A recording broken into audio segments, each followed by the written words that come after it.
So, dito naman tayo ngayon nag-book ng ating New Year's Eve dito sa Eastwood Global Luxury Residences. So, dito lang to malapit sa mismong Eastwood Mall na kung saan gaganapin yung New Year's Eve countdown. So, katabi lang din siya ng isa pang maganda ring staycation na The Grand. So, ito.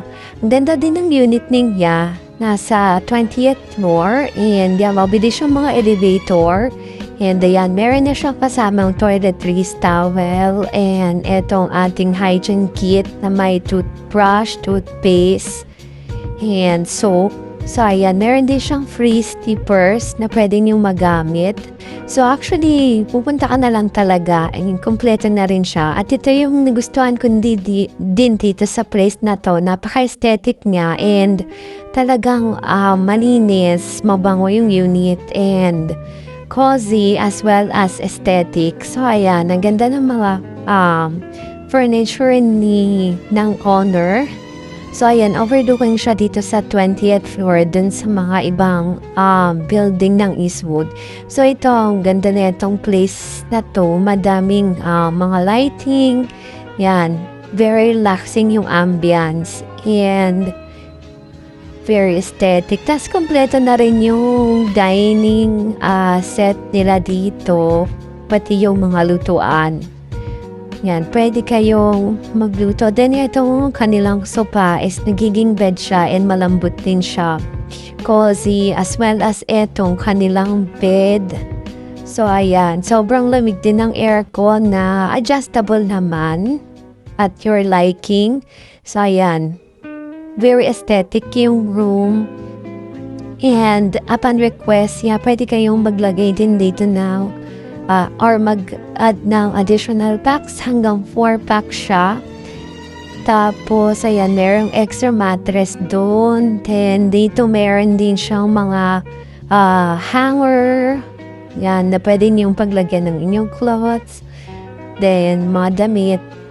And, ayan, may extra pillow. Then, may plancha din pala sila dyan.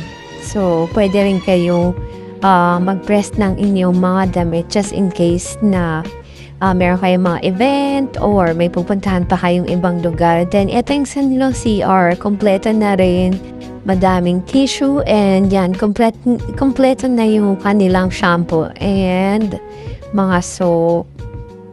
And super linis din yan. Aesthetic ng kanilang bathroom. So, ayan. And ito pa yung isang nagustuhan ko dito. Actually, gusto ko nga na itong ganitong setup. Kaya lang medyo malit yung house namin para ilagay yung ganitong swing. Yan, very aesthetic siya. So, bumagay din yung color niya. Tapos ito, kung gusto niyo lang magpahinga, may overlooking dyan. Tapos ito na nga, meron din silang pool dito sa 18th floor. So, ang pool is hanggang 2 person yung free. And kung mag-additional kayo na magsiswimming is kailangan nyo na magbayad ng 500 each pack sa atat. Depende dun sa arrangement ninyo dun sa host.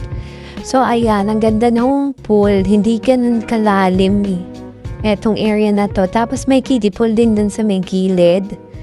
And, ayan, meron pa silang area ng sauna dito and yung spa. Hindi ko lang alam kung paano gagana yung sa spa. Siguro magbubuk ka or something, ganyan. Tapos, ayan, ito yung kanilang sauna area sa babae at saka sa lalaki. Hindi na rin natin na-try kasi medyo pauwi na rin kasi tayo nito. So, ayan. Siguro magpapa-assist na lang kayo dito sa mga guard on duty. And yan, may receptionist din naman dun sa area.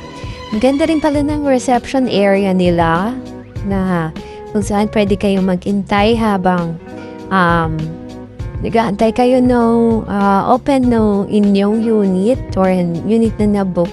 So, ito yung kanilang spa area. So, ayan.